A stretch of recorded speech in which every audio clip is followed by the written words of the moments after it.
Yo, what is up, y'all? It's Cone back here again tonight with another episode of After the Buzzer, the show where I recap the NBA games from the night. Tonight, we had the first night of play-in games, with the Timberwolves and Clippers facing off in the Western Conference 7-8 matchup, and the Nets and Cavs facing off in the Eastern Conference counterpart. And there were two really fun games. I am going to start off with talking about the Wolves-Clippers game because it was a little bit closer, a lot of back and forth, and a lot of things to kind of digest in this one. This was a huge matchup for both of these teams. Of course, the Timberwolves have only made the playoffs once since the early 2000s, so this being a chance to get in as a 7 seed, facing off against the Grizzlies rather than the Suns is huge for them as well. The Clippers, of course, just trying to make the playoffs, trying to kind of hold off a little bit longer till maybe Kawhi can come back, or even so, just try and pull off some kind of upset. So there was a lot going into this. Of course, the narrative of Patrick Beverley, who played a really big role in this game going up against his former team, the young guys in Anthony Edwards and KarlAnthony Towns going up against the great role players of the Clippers. Paul George just recently made his return. There was a lot going into this one, and right from the get-go, it was very clearly a playoff game right from the get-go. The fans were super involved, the refs making a lot of kind of physical ticky-tacky calls here and there. A lot of guys got into foul trouble early, with Cat fouling out with 7 minutes left to go in this game. And if I told you that Cat fouled out with still 7 minutes to go in the fourth quarter, you would probably assume that the Clippers won this one, because that makes sense. Cat has been their best player all season. He's a mismatch against the Clippers because of his size, his shooting ability, but that really wasn't the case. Cat was not good in this game. He had a terrible shooting night. I think he started off 0 for 6 or 0 for 7 from the field. Finally got a couple shots to go, and he was playing better before he fouled out, but really just a lot of kind of bad fouls. There were some that were kind of they could go either way, but overall, a lot of them were on Cat, and he just can't really be that reckless in a playoff game. He was being really physical, and even when he had 5 fouls, unnecessarily jumping over Paul George's back for a rebound that he wasn't going to get for his 6th foul. I understand fighting hard and trying to win a playoff game because it's a playoff game. These are the ones that matter the most. So I really do admire the effort, but you got to be smarter than that in those situations. I also really don't think he was put in a great position to succeed by Chris Finch. I don't like the game plan that he really just didn't make any strong adjustments coming out of the half to kind of put Cat in a better position to succeed. Although in the first half, he already had 3 fouls, or maybe he might have even had 4, I think.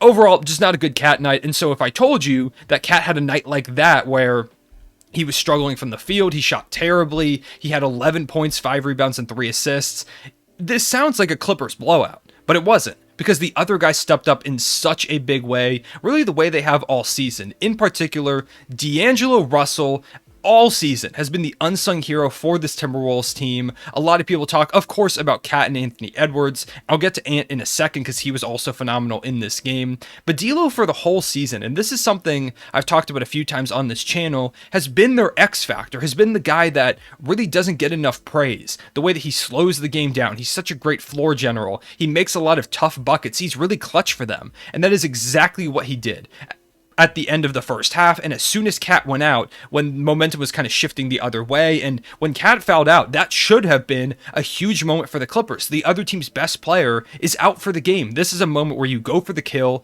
you strike, take a lead, and the Timberwolves are kind of just okay, Cat fouled out, it just wasn't our night. But no, DLo slowed things down, he took over, he put guys in positions to succeed, whether it was through playmaking, breaking down the defense, hitting a tough bucket when the offense went dry. DLo did everything in this game, including defensively. He was phenomenal. This was one of those games where it really shows you how much his impact is on this team. He is such a big part as to why the Timberwolves are now in the playoffs as the 7 seed. If he wasn't on this team, I don't know where they would be in the lottery, to be honest. He's been so good, and I feel like now on a national stage, people are going to kind of realize it more, because this season, his statistical output hasn't been anything crazy. He's not putting up career numbers, but he's playing the best basketball of his career. He's contributing to winning in so many different ways that don't show up on the box score through defense, playmaking, leadership, all of these different things, while also hitting the tough buckets.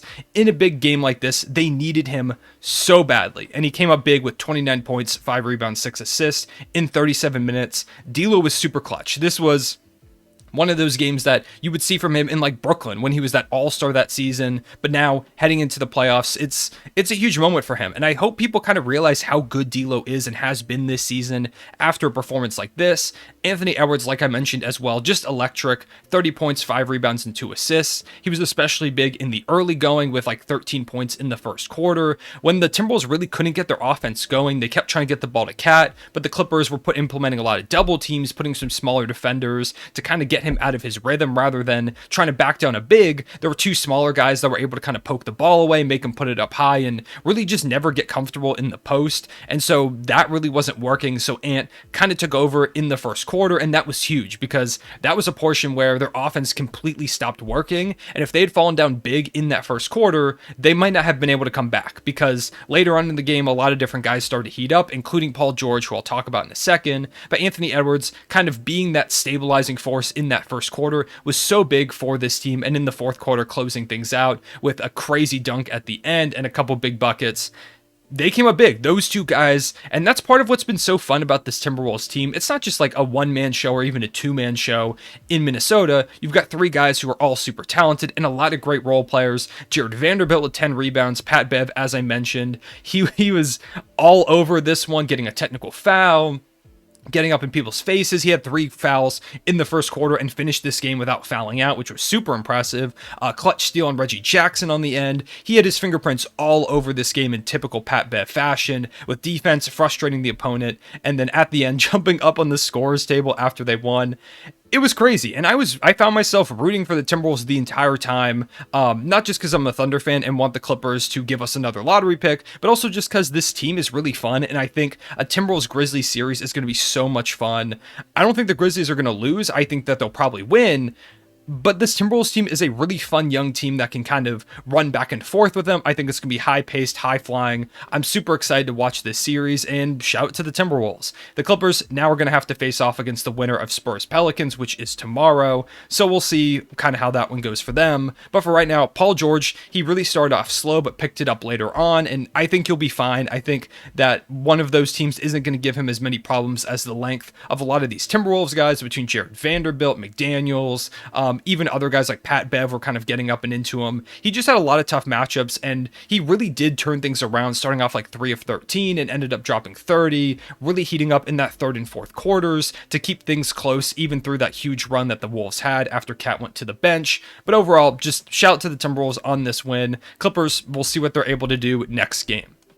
Moving on from that one, the Nets did take down the Cavaliers 115-108 to advance to the playoffs as the 7 seed to face off against Boston. I think that's a video I'm going to make. I'm going to talk about that series in full because I think that's a super interesting series, especially without Robert Williams. So I'm not going to talk about that too much in this video. If you want to see that, like I said, I'll probably drop a video on it either tomorrow or the day after to kind of break down what I'm looking for in that series, what I think is going to be super fun about it. But in this game in particular, it kind of just showcased a lot of the weaknesses that the Cavaliers have, whether it's with injuries or just being a little bit young. The Brooklyn Nets, especially Kyrie Irving, had a crazy game. 34 and 12 assists. You had 25 and 11 from KD, 18, 9 and 8 from Bruce Brown, who is another guy that is an unsung hero of his team. 16 and 8 from Andre Drummond. Seth Curry didn't even score in this one, which is not something you typically see. Claxton at 13 and 9. Just all around a solid performance from the team, including their stars. Some great moments from their role players that I think are really going to be the X factor for Brooklyn in that series against Boston, playing great team basketball. How can they step up alongside the stars of Brooklyn? And for the Cavs, you had Darius Garland, who had 34 and 5 in a great game, 19, 7 and 2 from Evan Mobley, 12, 7 and 7 from Karis LeVert. Kevin Love was great off the bench with 14 and 13, 7 and 9 assists for Rondo. They had some solid performances. They just didn't really have enough. They missed the scoring of a guy like Colin Sexton, for example. They missed some of the playmaking of like a Ricky Rubio, who's out for the season. Jarrett Allen would have been huge in this one to help dominate inside. They just were really missing those key guys, and I think maybe with like a Jarrett Allen, they might have been able to pull this one off, but this Cavs team really is just kind of beat up. I do still think they've got a pretty good shot to make it, whether they go up against the Hawks or the Hornets, but the Nets were just the better team this season, and overall in this game, they were just better. They really exploited the mismatches. This one didn't have as much like nuance as the other one. It was kind of just the fact that they had KD and Kyrie on one team and the other team didn't. it didn't really work out. Garland, once again, I do want to give him a shout out. He was great in this game. And I do think the Cavs put up a pretty big fight. In a game where not a lot of people expected them to win, they showed why they were capable of winning this game, why they were in this spot, competing for that 7 seed. Now they've got to go up against either the Hornets or the Hawks to get that 8 seed. We'll see what they're able to do. If they don't pull it out, I think it just kind of would be summing up their season where they started off super hot, but then injuries kind of tore them down. I hope the Cavs are able to go ahead and put together a good effort for next game and that Jarrett Allen is back. He's going to be huge, whether they go up against the Hawks or the Hornets. Going up against the Hornets, being able to have Jarrett Allen to exploit the mismatch of him on Mason Plumlee would be huge. And then going up against the Hawks, just having that force down low to deal with Clint Capella, be someone to maybe deter a guy like Trae Young from getting too much into the paint, that would be huge. So we'll keep an eye on Jarrett Allen's status. Hopefully he's able to come back. But for right now, like I said, Nets Celtics in that first round. I think that's going to be a really fun one. I am going to drop a video on that in the coming days. So if you want to see that, make sure to let me know in the comment section below and also like the video. Subscribe while you're here too in case you aren't. But for right now, that's all I have to say about these games. Shout out to the 2 winners of tonight. I'll probably see you all tomorrow for another recap of the other 2 play-in games. And a lot of these recaps are going to be coming with the playoffs going on. There's a lot to talk about. So you're going to not want to miss out on all the content that is going to be dropping in the next couple of days. In fact, the next couple of weeks or even months. So make sure to subscribe and leave a like on the video if you did enjoy. I appreciate y'all watching. I will see you all later. Real one, say it back.